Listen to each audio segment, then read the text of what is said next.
At sa nakaraan nating kwento, tinawag ni Benedict ang kanyang alalay na si Shula, na agad lumitaw sa likuran niya. Nagdesisyon siyang sasama na siya mismo sa digmaan, kaya inutusan niya si Shula na tipunin ang mga sundalo. Samantala, sa Shahatra Gorge, nakaayos na sa pormasyon ang hukbo ni Count Oscar A.G. May isang mandirigmang tumutugtog ng tambuli, hudyat ng pagsalakay. Itinaas ni Oscar ang kanyang kamay bilang senyales, ibinigay niya ang utos para umatake sa lungsod, sabay turo sa direksyon ng kalaban. Si Henry naman ay nasa tuktok ng burol, pinagmasdan ang paggalaw ng mga hukbo, naisip na kailangan nilang umusad ng dahan-dahan, at kailangan na din niyang kumilos. Bago magsimula ang lahat, naalala niya ang kanilang plano, tinipon ni Henry ang mga count, at ipinaliwanag ang estratehiya gamit ang mapa. Sinabi niyang gagamit sila ng estratehiyang, dalawahang atake, sasalakayin ng sabay ang kanlurang lungsod ng Oasis Shalten at ang hilagang lungsod ng Oasis Caleb. Inutusan niya na maliit lang na bahagi ng tropa ang ipadala sa Shalten, bilang panlilinlang, habang ang karamihan sa hukbo ay tututok sa pagsalakay sa lungsod ng Caleb.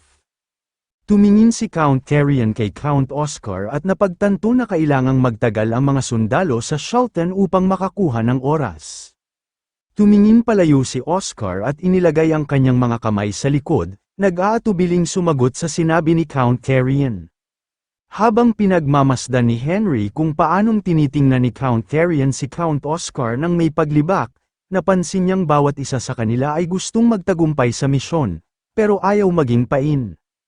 Tumingin si Count Eisen kay Henry at tumango, at ibinigay ni Henry ang hudyat para sa susunod na hakbang. Itinukod ni Eisen ang kamay sa mesa, at matatag niyang ipinahayag na siya na lang ang pupunta sa lungsod ng Shalten.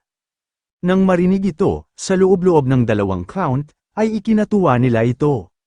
Napagtanto nilang dapat nga silang magpasalamat kay Count Eisen, ngumiti sila ng may halong pang-uuyam at sumang-ayon sila dahil gusto nila ang plano nito. Nangako silang titiyakin ang paghuli kay Benedict Caleb, at siguradong tagumpay ang kahihinatnan ng kanilang misyon.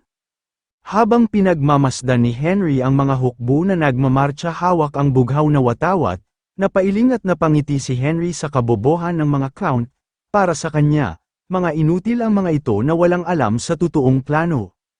Nilapitan siya ni Count Eisen at tinanong kung ayos lang ba ang lahat. Ibinuka ni Henry ang kanyang mga bisig, kalmado at may pakitang loob na sinabi, dahil sa kabaitan at kagustuhang magsakripisyo ni Count Eisen, naging maayos ang pagpupulong. Yumuko si Henry at nagpasalamat sa harap ng count, ngunit kumaway ito, at sinabing ginawa lang niya ito ayon sa hudyat ni Henry. Ngumiti si Henry, sabay sabing ang kakayahang makinig sa lingkod ay isang katangian ng tunay na marangal na tao, idinagdag pa niya na dapat siya ang makahuli kay Benedict at maging susunod na Marquis. Natuwa si Count Eisen at sumang-ayon nang marinig ito, at inaya na tama raw ang lahat kaya oras na para simulan ang tunay na estratehiya ng kanilang mga hukbo. Samantala, sa gitna ng disyerto ng Shahatra, sa loob ng matayog na tore, nagtipon ang mga tauhan ni Benedict sa loob ng tore ni Ra. Si Benedict ay nagsasagawa ng isang ritual, iniunat niya ang kamay at nagsimulang lumiwanag ang kanyang katawan. Sa harap ng kanyang kamay lumitaw ang marka ng mata ng disyerto, isang makapangyarihang puwersa na tanging ang espada ni Ra lang ang makakakontrol. Kaya nitong panuorin ang lahat ng bagay na tumutuntong sa buhangin ng disyerto. Alam niyang walang makakatakas sa paningin ng mata ng disyerto, basta't nasa loob sila ng tore. Nakita niyang may humigit kumulang 200,000 kalaban na may sibat ang sumusugod, pati mga mamamanang nakapwesto sa mga muog. Nagngalit ang kanyang mga ngipin, iniyuko ni Benedict ang ulo, punong-puno ng galit. Hindi niya matanggap kung paanong ang mga hamak na sundalo ay nagtatangkang labanan siya. Habang nakaupo sa kanyang upuan, inunat niya muli ang kamay, naisip niyang panoorin muna ang kilos ng kalaban bago siya kumilos. Ngunit bigla siyang napamulagat, at lalong lumalim ang kanyang pagkakunot noo. Habang pinagmamasdan niya ito, nakita niya si Count Eisen na kanyang natatandaan pa. Napagtanto niya ang count na minsan na siyang sinampal ay ngayoy papunta na sa lungsod ng Shalten. Naisip ni Benedict na nahati ang tropa ng kalaban, at ginagamit nila ang estratehiyang diversionary tactic. Kinuyam ni Benedict ang kamao niya habang pinagmamasdan ito, alam niyang kaunti lamang ang sundalo ng kalaban roon sa Shalton, kaya uunahin niyang ipagtatanggol ang lungsod ng Caliph. Bagamat nang hihinayang siyang hindi muna makakaharap si Count Eisen, ipagpapaliban niya muna ito. Inutusan niya ang kanyang mga tauhan na humanda sa labanan, at tutuloy na sila patungong Caliph. Habang nangyayari ito, si Count Oscar ay nasa itaas ng Moog, pinagmamasdan ang pagsupil ng mga sundalo laban sa mga rebelde. Malisyoso siyang ngumiti, inaasahan niya ang ganitong pangyayari, at alam niyang tiyak na ang kanilang tagumpay. Sunod-sunod na apoy mula sa mga kanyan at katapulta ang tumama sa kuta, at isang malakas na pagsabog ang yumanig sa buong larangan. Napansin ng dalawang sundalo ang butas sa pader, at agad nagulat kay Count Oscar. Kumpiyansa si Count Oscar at nagutos na lusubin ang pader at pasukin ang lungsod ng Caliph. Mabilis na kumilos ang mga sundalo, sumugod ang mga tagadala ng sibat, kasama ang buong hukbo na may asul na kapa. Nagsimula ang mabangis na labanan, determinado ang mga tauhan ni Count Oscar na wasakin ang sinumang hahadlang. Ngunit bago pa sila makalaban ng todo, napansin ng isang sundalo ang pagdating ni Benedict at nagbabala kay Count Oscar na halatang nagulat. Mula sa tore, natanong niya si Benedict kasama ang kanyang alalay na si Shula, na nakasakay sa mga kamelyo. Nagulat si Count Oscar, hindi niya inaasahang makakarating agad si Benedict. Tumakbo ang isang sundalo at iniulat na napasok na nila ang pader ng Caliph, at inaantay na lang ang susunod niyang utos. Agad siyang nag-utos sa kanyang tauhan, na ihinto ang pagsalakay at ituon na sa likuran ang depensa. Nagtipon ang mga sundalo at pamwesto bilang isang hukbo, handa nang sundin ang utos ng kanilang komandante. Dalawang mamamana ay pumwesto at tumutok kay Benedict, sinusubaybayan ang bawat pagkilos ni Benedict, handang pakawalan ang palaso. Ngunit kampante si Benedict na nakatayo sa tabi ng kanyang kamelyo, hindi takot sa mga palaso sa halip, iniisip niyang mga aso lang ang kalaban nila. Bigla niyang napansin ang isang bagay sa itaas, isang kalaban ang tumalon mula sa ere na may hawak na dambuhalang sibat, hindi para saksakin siya kundi para lumapag sa tabi niya at makipaglaban ng harapan. Bumagsak sa lupa si Count Oscar, naglikha ito ng isang matinding pagsabog. Sa kabila ng alikabok, nakita ang anyo ni Count Oscar, hawak ang nompag niyang sibat. Hindi nagtagal, nagulat at napansin ng mga sundalo ang kanilang konde mismo ang nangunguna sa hukbo. Hawak ang kanyang pinagmamalaking sibat, galit na galit si Conde Oscar at agad na pumwesto para lumaban, nakatingin ng direkta sa kanyang kalaban. Nagulat si Benedict sa kumpiyansa at tapang na ipinapakita ng kanyang katunggali, kaya't nais niyang malaman kung sino ang biglang humarap sa kanya. Ngunit hindi sumagot si Count Oscar, sa halip, seryoso siyang lumapit kay Benedict. Bitbit niya ang kanyang nagniningning na sibat na tinatawag na The Beam Spear Girfen, isa sa mga pinakatanyag na sibat sa imperyo, kakaiba ito dahil na ia-adjust ang haba ng sandata. Nang makita ni Benedict na hamaba ang sibat ni Count Oscar, ngumiti siya, tila natuwa sa kakaibang armas na hawak ng kanyang kaaway. Ngunit hindi natinag si Count Oscar, seryoso niyang sinabi na wala siyang karapatang husgahan ang sibat na yon. Kinuyam ni Benedict ang kanyang kamao, sinabi niya na may ipapakita rin siya sa kanya. Sabay taas ng kanyang kamay at pinagana ang kapangyarihan ni Ra. Kumpiyansa siyang walang sinuman ang makakalaban sa kapangyarihan ni Ra, kaya tiningnan niya si Oscar nang may mapanuyang ngiti. Nang maramdaman ni Oscar na na-activate na ang kapangyarihan ni Ra, nag-iba ang kanyang ekspresyon, hindi niya inaasahan ang ganitong klaseng laban. Agad siyang lumingon sa kanyang mga sundalo, at binalaan silang mag-ingat dahil nagsimula ng maghiwa-hiwalay ang lupa. Mula sa likuran, pinanood ni Count Oscar habang nagsisimulang mabasag at tumagilid ang kanilang tore. Napansin niya ito at agad nag-utos sa kanyang mga sundalo na tumakbo. Nagmadaling tumakbo ang mga sundalo papunta sa kanilang komandante habang nanginginig sa takot. Nanatiling tila manhid ang ekspresyon ng konde habang pinapanood ang pagbagsak ng tore. Lumilim ang anino nito sa kanya, at sa ilang sandali na lang babagsak na ang tore mismo sa ibabaw niya. Mabilis siyang umatras at tumalon, umaasang hindi siya tatamaan ng mga gumuhong bato, naghambalang ang mga labi ng gusali at lumikha ng makapal na alikabok. May mga sundalong nasugatan, tinutulungan sila ng kanilang mga kasamahan upang mailigtas. Nang makita ni Benedict ang pagkawasak at ang mga sugatang kaaway, may mapanuyang ngiti niyang sinabi na mas maganda ng ganito. Bigla, isang palasong dumaan sa tabi niya ang halos tumama sa pisngi niya at tinamaan ang alagad sa likuran. Napatitig si Benedict sa tauhan nitong tinamaan ng palaso sa dibdib, sa halip na mataranta. Humanga si Benedict sa tapang ng kanyang kalaban at tinanong ang pangalan nito.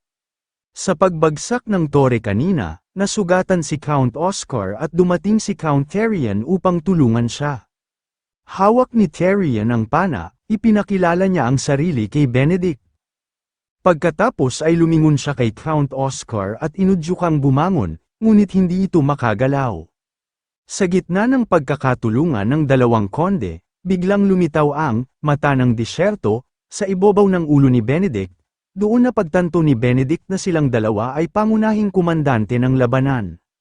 Agad niyang tinaas ang kanyang paa at muling pinagana ang kapangyarihan ni Ra, na nagpakawala ng dilaw na enerhiya sa anyo ng isang malakas na init ng araw.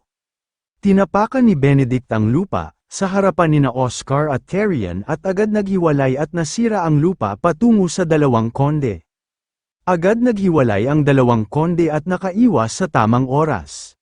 Napatitig sila sa eksena, parehong gulat at nakabukas ang bibig, hindi nila inasahan ang ganoong kalakas na puwersa, kaya't nabigla sila at napagtantong tunay na malakas si Benedict. Habang nasisiyahan si Benedict at sabik na lumaban, kumikislap ang kanyang mga mata sa pagnanais ng tagumpay. Hindi na nagpatumpik-tumpik pa si Count Oscar, tumalon siya at umatake gamit ang kanyang beam spear Girfan. Bumagsak siya sa lupa nang may matinding hampas gamit ang kanyang kasanayan, naglikha ito ng pagsabog at alikabok sa paligid. Ngunit paglapag niya, nagulat siya, napansin niyang wala si Benedict. Napagtanto niyang naiwasan ito ang atake at ngayon ay nasa likod na niya, gumalaw ng hindi inaasahan sa bilis. Nang marinig ni Oscar ang isang tinig sa likuran niya, agad siyang lumingon, napagtanto niyang hindi magiging madali ang labang ito. Bago pa man siya makagalaw, sinipa siya sa mukha ni Benedict gamit ang kapangyarihan ni Ra. Sa isang mabilis na galaw, nawalan agad ng malay si Count Oscar at nabitawan ang kanyang sibat. Sumunod si Count Therian sa laban, hawak ang pana at nag-aalab ang kanyang pula at matinding aura, puno ng pagnanais na pabagsakin ang malakas na kalaban. Tatlong palaso ang pinakawalan niya, diretso sa katawan ni Benedict. Nakita yun ni Benedict pero hindi siya nagpakita ng reaksyon. Nang malapit na ang mga palaso, mabilis niya itong iniwasan, gaya ng kidlat, at galit na tinanong kung tapos na ba siyang maglaro. Inapakan ni Benedict ang dibdib ni Count Oscar, at kumpiyansang tumatawa, nabitiwan naman ni Count Therian ang kanyang pana, nanginginig sa takot at pagkadismaya, lumingon si Benedict kay Count Oscar at sinabing nakakahiya raw na ang mga tulad nila, na may titulong dakilang konde, ay lumalaban sa ganitong kahabag-habag na paraan. Hindi pa rin inalis ni Benedict ang paa niya sa dibdib ni Oscar dahilan upang mapangiwi ito sa sakit. Paglingon niya, nakita niya ang sibat na nabitawan ni Count Oscar, aniya, para sa mga pastol, perpekto ang ginawa ng mga konde. Kinuha niya ang sibat at tinaas ito, sabay tanong kay Therian kung balak ba nitong abutin buong araw ang pagkakabanat niya sa kanyang pana. Walang paligoy-ligoy, inihagis niya ang sibat ng buong lakas, sa sobrang bilis nagliwanag ng kulay asul ang paligid ng sibat. Sa isang iglap, halos tumama na ang dulo ng sibat kay Count Therian, ngunit sa isang mabilis na liko at pag-ikot, nakailag si Count Therian at napunta sa kabilang panig.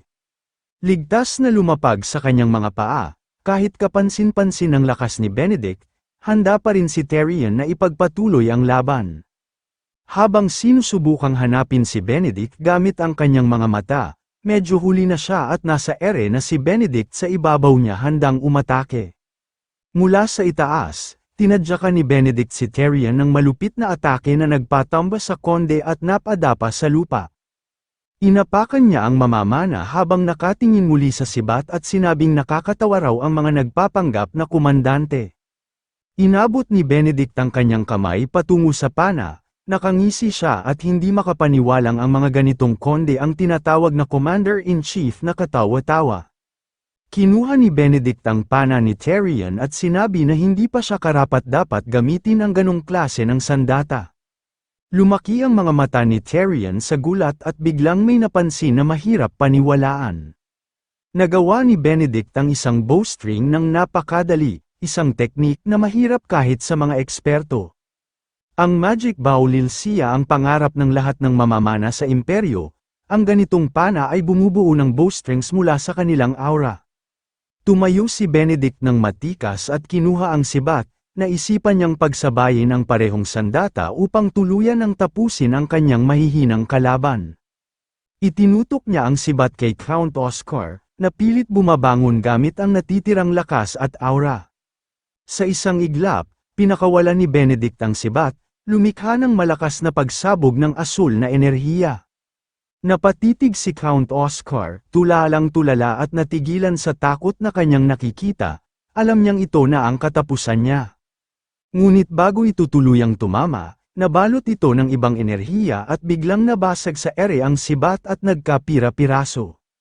Gulat na gulat si Benedict at galit na tumingin sa unahan, hindi niya inaasahan ang ganitong pangyayari, agad siyang tumingin sa bagong kalaban. Sa gitna ng alikabok, may lumitaw na silweta ng isang mandirigma hawak ang kanyang espada.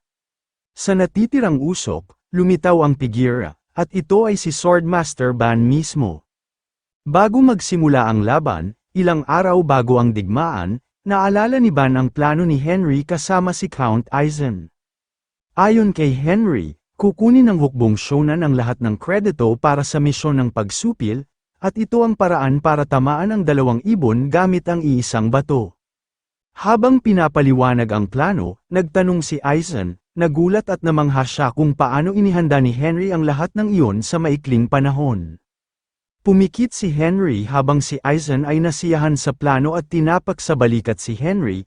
Sinabi ni Henry na nasa harap sila ng isang napakahalagang laban at halos hindi siya pwedeng magpakampante. Sumang-ayon si Aizen, pinuri si Henry sa mahusay na trabaho, at sinabing iyon ang inaasahan niya mula sa kanyang pinagkakatiwalaan na basalyo.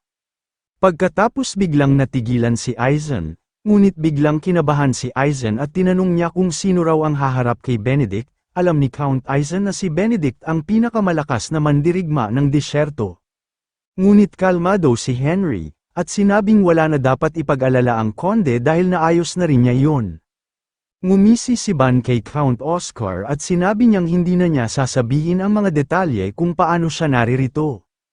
Sa harap ng sugatang si Oscar, pagharap ni Ban kay Benedict, sinabi niya na ang kanilang manlalaro ay matindi ang tinamong sugat at kailangan na siyang palitan. Diretso siyang nagtanong kay Benedict kung ano ang masasabi niya tungkol doon. Habang pinagmamasdan ng mabuti ni Benedict si Ban, nagulat siya at napansin niyang tila pamilyar ang enerhiya nito. Nagkrus ng braso si Benedict sa kumpiyansa, naging interesado siya sa laban, kaya inalok niyang ipakita ni Ban ang ilan sa kanyang mga galaw na inihanda, ngunit kapansin-pansin din ng kumpiyansa ni Ban, pinakawalan niya ang isang kulay pulang aura na bumalot sa buong espada niya. Ilang araw nang mas maaga bago ang pagsupil ng rebelyon, sa kampo ng mga rebelde na kumukubkob sa Shahatra, may dumating na sugo sa kampo ng rebelyon. Pumasok ito sa tolda at nagpakilala bilang mensahero mula kay Lord Benedict, at kagagaling lang niya sa kanyang misyon. Isang lalaki na may suot na balabal ang nakaupo sa lamesa, ipinabatid ng sugo na matagumpay na ang kanilang misyon at ang pagsalakay sa Shahatra ay maayos ang takbo. Tumayo ito, nakatuon ang lalaki sa mesa habang nakasandal ang mga kamay niya dito, pinuri niya ang sugo sa mahusay na trabaho. Habang palihim na hinawakan ng lalaki ang kanyang kamay sa espada, naglakad siya papalapit at sinabing meron siyang isang gantimpala na ibibigay. Nabahala ang sugo, hindi alam kung anong klaseng gantimpala ang ibibigay sa kanya, ngunit sa halip na gantimpala, agad siyang tinaga ng espada sa dibdib. Nagulat ang sugo, hindi niya alam kung bakit siya sinaktan, bumulagta siyang nawala ng buhay sa lupa, habang nakatitig sa kanya ang lalaking nakabalabal. Pagdating sa templo ng mga pari, biglang nagbago ang anyo ng lalaki, ito pala'y isang ilusyon lang at nagpapanggap bilang isa sa mga lider ng rebelyon. Habang nasa proseso pa ng pagbabalik ng anyo, ngumiti si Ban at tagumpay niyang naisakatuparan ang bahagi ng plano ni Henry. Lumapit sa kanya ang mataas na pari na si Buriam at sinabi na matapos patayin ang sugo, nilipol na nila ang lahat ng mga rebelde na nagsasagawa ng siege sa lungsod. Isinuksok ni Ban ang espada sa kanyang kaluban, at sinabing hindi niya magagawa yun kung wala ang mahika ng ilusyon ni Buriam. Ipinaalala ni Buriam na habang aktibo ang ilusyon, ang kalaban ay mananatiling walang alam sa pagkabigo ng kanilang pagsakop. Hiniling ni Ban kay Buriam na siya na ang bahala sa natitirang gawain at panatilihin lamang ang ilusyon sa lungsod, habang siya naman ay tutungo na sa lungsod ng Caliph. Ipinatong ng matandang lalaki ang kamay sa kanyang dibdib at yumuko bilang pagsang-ayon, tiniyak ni Buriam na maaasahan siya at hiniling din kay Ban na iligtas ang Shahatra. Pagbalik sa kasalukuyan mula sa alaala, handang-handa na si Ban sa labanan. Kumalat sa paligid ng kanyang espada ang pula na makapangyarihang aura. Itinaas ni Ban ang pagkakahawak sa espada, handang pakawalan ng isang matinding pag-atake. Sa isang mabilis at biglaang galaw, hinataw niya ang kanyang espada at nagpakawala ng enerhiyang alon na dumiretso kay Benedict, lumaki ang kanyang mga mata sa gulat at hindi niya talaga ito inaasahan. Tinamaan si Benedict, sumabog sa kanya ang pulang enerhiya sa pag-atake ni Ban, at sa unang tingin ay tila tapos na ang laban. Nataranta ang mga tauhan ni Benedict, napasigaw sa pagkagulat at pag-aalala. Ngunit nang hamupa ang usok, nakita si Benedict na nakatayo pa rin sa isang pananggalang na posisyon, hawak na ngayon ang dalawang espada. Ramdam niya na seryoso ang panganib, na pagtanto ni Benedict na kaharap niya ay isang mayabang ngunit malakas na kalaban, kaya magiging seryoso na siya sa laban. Ngumiti si Ban at sinabi na may halong pangungutya kay Benedict, na kung patuloy siyang maghahangad ng libangan, ay baka mapahiya lang siya sa pagkatalo sa isang tulad niya. Nasuklam si Benedict sa sobrang kumpiyansa ni Ban, sa sobrang galit, sinabi niyang tila humihingi ito ng kapahamakan. Bigla niyang pinakawalan ang kanyang kapangyarihan, nabitak ang lupa sa ilalim niya, at lumaganap ang enerhiya sa lahat ng direksyon. Sa lakas ng alon ng enerhiya, nadamay ang mga sundalo at nagsitilapon sa paligid. Si Ban lamang ang nakatayo pa rin, handang tapusin ang laban sa kanyang pangunahing kalaban. Hinamon ni Ban si Benedict na lumaban hanggang sa huling patak ng kanilang dugo. Pareho nilang ginamit ang kanilang lakas, ipinamalas ang kanilang malupit na aura, ngunit tila wala sa kanila ang nakalalamang. Nagpantang ang tainga ni Benedict sa katotohanang hindi niya madaling masasaktan si Ban, at lalo lamang siyang nainis. Biglang sumugod si Benedict mula sa ere, gamit ang dalawang espada, samantalang si Ban naman ay inihanda ang sarili sa parating na atake ng kalaban. Nagtagisan sila ng lakas, nagpang-abot ang kanilang mga espada, at nagsimula ang matinding labanan ng harapan. Hindi inasahan ni Benedict na kayang harangin ni Ban ang kanyang sabayang pag-atake. Gumuguho na ang lupa sa ilalim ng kanilang mga paa, at sunod-sunod ang palitan ng malalakas na pag-atake. Nagsimula na ang matinding labanan, pareho silang makapangyarihan, at wala ni isang malinaw na lamang. Habang ngumingiti, sinubukang saktan ni Ban si Benedict sa mabilis nitong paggalaw, plano niyang gamitin ang isang teknik. Habang patuloy ang kanilang laban, ginamit ni Ban ang kanyang teknik na quick draw. Dito napagtanto ni Benedict na mabilis si Ban. Sa bilis ng kalaban ginamit ni Benedict ang kanyang braso upang protektahan ang sarili, bahagyang nasugatan siya sa braso, mas lalo siyang nagalit, at binigyan niya ng babala si Ban na huwag siyang masyadong mayabang. Gumanti ng atake si Benedict, ginamit ang kapangyarihan ng Ra sa kanyang paa, sabay sipa na may kasamang bugso ng enerhiya. Hindi nagpatalo si Ban, binalot niya ng aura ang kanyang binti, ginamit niya ang pagkakataon para salubungin ito ng kanyang sariling sipa. Isang malakas na pagsabog ang sumabog sa pagitan nila, pareho silang napaatras sa lakas ng banggaan. Habang sabay na umaatres, nagkatitigan ang dalawa, parehong nagngangalit ang kanilang ngipin sa inis. Nagawa pa rin ni Benedict na manatiling nakatayo sa pamamagitan ng pagkayod sa buhangin ng kalsada. Lumingon si Benedict kay Van, pinuri niya ang kakayahan nito, para sa kanya hindi na masama ang kalaban kahit baguhan. Habang pinupunasan ang tumatagaktak na pawis sa kanyang mukha, tinawanan ito ni Van at sinabing huwag niyang masyadong sobrahan sa papuri. Sa seryosong tono, sinabi ni Benedict na tama na ang paglalaro, at sa sandaling iyon, ginamit ni Benedict ang basbas ng Diyos na sira. Ipinahayag niya na kailangan alamin ni Van ang kanyang lugar, ngunit hindi siya kaagad umatake. Sa halip, tumingin siya sa malayo, narinig niya ang isang tinig at inutusang tumigil na si Benedict. Nakita niya ang dumating na isang buong hukbo ng Shahatra na sakay ng kabayo, at nasa panig ni Van. Ngumiti si Van, sabay tanong na may halong panunuya, kung ngayon niya lang ba napagtanto, na nabawi na nila ang Shahatra. Napakunot noo si Benedict, akala niya'y kontrolado pa rin niya ang lahat, tinanong niya kung ano ang ibig sabihin ni Van. Sinagot siya ni Van, na mayroon silang kaunting tulong mula sa mataas na pari, at hindi niya dapat binaba ang depensa niya. May panunuyang nakangisi, idinagdag pa ni Van na nagkaroon siya ng pakiramdam na hindi pa alam ni Benedict na ang kanyang mga sundalo ay nalipol na, at ramdam ni Van ang pagkadismaya na ang pinakadakilang mandirigma ng disyerto ay magiging ganito ang kahinaan. Sa matinding galit, pinatotohanan ni Benedict ang mga sinabi ni Van, at tinagap ang kanyang pagkakamali na naging pabaya siya.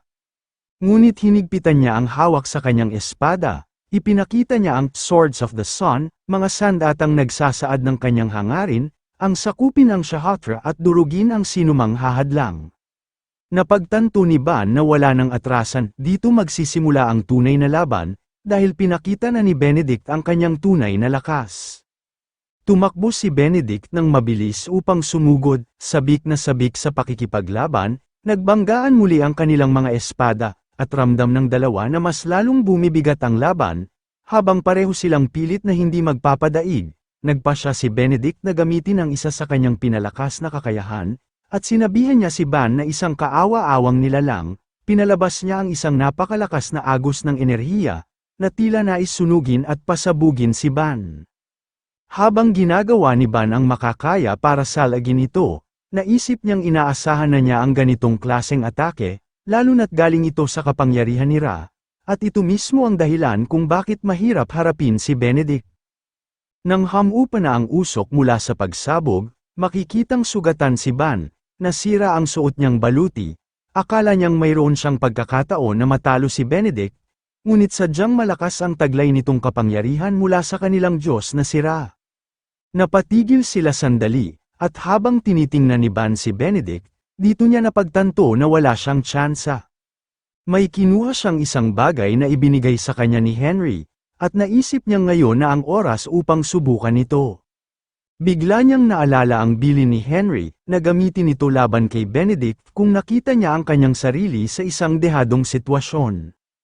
Nakita ni Benedict ang hawak ni Van at nagtanong kung ano ang balak nitong gawin na hamak na pandaraya. Ngunit ngumiti lang si Van at sarkastikong sumagot, na kahit siya ay hindi sigurado at mabuting tingnan na lang nila ito. Pinunit ni Van ang papel sa gitna, at mula rito'y lumabas ang nakakasilaw na liwanag. Ang mga piraso nito ay umangat sa ere. Bigla, lumitaw ang isang mahiwagang portal sa itaas nila. Isang malaking asul na bato na may pilak sa gilid ang unti-unting bumababa mula sa portal, at lumapag mismo sa palad ni Van, na hindi alam kung ano ang hawak niya. Nang makita ito, tumulo ang pawis ni Benedict, gulat na gulat, at tinanong kung paano napunta ang hiyas na yun kay Van. Tiningnan niya si Van nagtataka at walang alam tungkol sa hiyas na hawak niya. Alam ni Benedict kung anong klaseng kapangyarihan ang dala nito. Napangalit ng ngipin si Benedict, napagtanto niya na siya ay ganap na nadaig sa laban. Agad siyang lumuhad at nag-activate ng isang spell, isang ginintoang enerhiya ang bumalat sa paligid at nagmistulang ulap ang lahat. Habang hindi maintindihan ni Van ang nangyayari, napagtanto niyang tumakas na pala si Benedict. Nang hamupa na ang usok, tanging liwanag na lang ng enerhiya ang naiwan, at tuluyan ang nawala si Benedict. Laking gulat niya, tinitigan niya ang bato at naisip kung anong klaseng bagay ba ang ibinigay sa kanya ni Henry, pero ang sigurado, epektibo ito. Sa likod niya, narinig niya ang hiyawan ng tagumpay. Paglingon niya, nandoon si Hagler kasama ang ilang sundalo nagpapatunog ng tambuli hudyat ng kanilang pagkapanalo. Sumisigaw si Hagler na tumakas na ang hukbo ni Benedict, at tuluyan na nilang nabawi ang lungsod ng Shahatra. Napangiti si Ban, nang makamit nila ang tagumpay laban sa lungsod ng Caliph, naisip niya kung kumusta na ang panig nila Henry, sa lungsod ng Charlton. Bago nakipagdigma sina Benedict at Ban, dumating na sa Charlton si Henry at si Count Eisen kasama ang hukbo ng Shonan. Lumingon si Henry sa konde at sinabing dahil wala si Benedict sa Charlton, nalaman niyang isinulong na ni Benedict ang kanyang hukbo patungo sa lungsod ng Caliph. Ngumiti si Henry, at dito naisip niya na oras na upang simulan ang plano.